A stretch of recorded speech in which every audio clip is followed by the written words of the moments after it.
Break के बाद एक बार फिर आप सभी का स्वागत है। यूपी में कांशीराम की जयंती को लेकर सियासत गर्मा गई है। बीते दिन लखनऊ में बसपा संस्थापक कांशीराम की जयंती को सामाजिक परिवर्तन दिवस के रूप में मनाते हुए कांग्रेस ने कांशीराम को भारत रत्न दिलाने की मांग की है, जिसके बाद मायावती कांग्रेस पर पूरी तरह से हमलावर दिख रही हैं।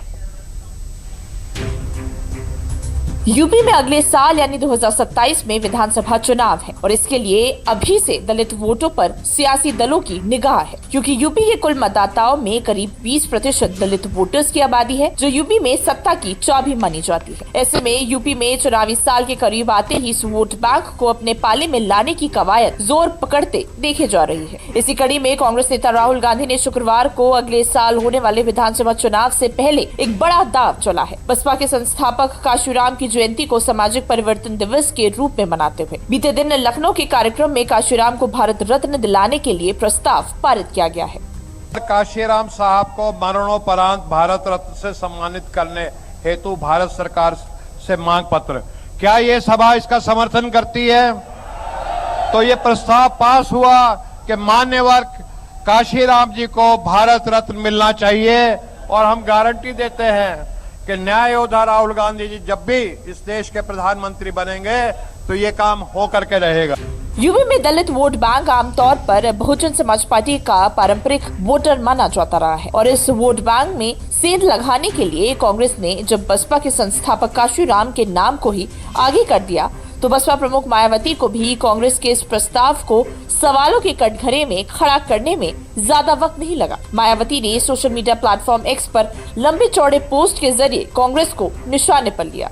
बसपा सुप्रीमो ने पार्टी कार्यकर्ताओं और समर्थकों से कांग्रेस को लेकर सतर्क रहने की अपील की। उन्होंने कहा कि कांग्रेस की दलित विरोधी सोच और मानसिकता की वजह से ही बसपा का गठन हुआ था। कांग्रेस पार्टी लंबे समय तक केंद्र की सत्ता में रही, लेकिन संविधान निर्माता बाबा साहब डॉक्टर भीमराव अंबेडकर को भारत रत्न नहीं दिया। ऐसे में सवाल उठता है कि वही कांग्रेस पार्टी अब कांशीराम को भारत रत्न कैसे दे सकती है। इसके अलावा मायावती ने ये भी कहा कि कांशीराम के निधन पर कांग्रेस सरकार ने एक दिन का भी राष्ट्रीय शोक घोषित नहीं किया था। मायावती ने कांग्रेस के साथ सपा को भी निशाने पर लिया और कहा कि उसने भी कोई राजकीय शोक घोषित नहीं किया था। वहीं यूपी सरकार में मंत्री असीम अरोड़ ने कांग्रेस नेता राहुल गांधी के उस बयान पर तीखा पलटवार किया है, जिसमें उन्होंने सियासत में कांशीराम की सफलता को कांग्रेस की गलतियों का नतीजा करार दिया था।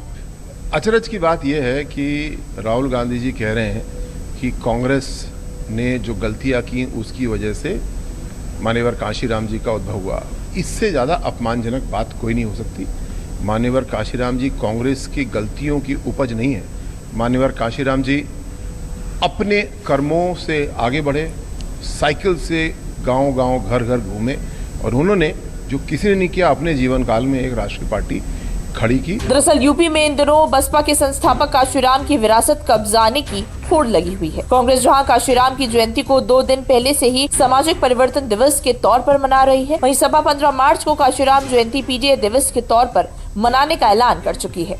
ऐसे में बसपा प्रमुख मायावती ने इन पार्टियों के सियासी इतिहास की परतें खोलते हुए साफ तौर पर कहा है कि कांग्रेस और सपा ने अपने राजनीतिक फायदे के लिए कांशीराम को याद करना शुरू किया है।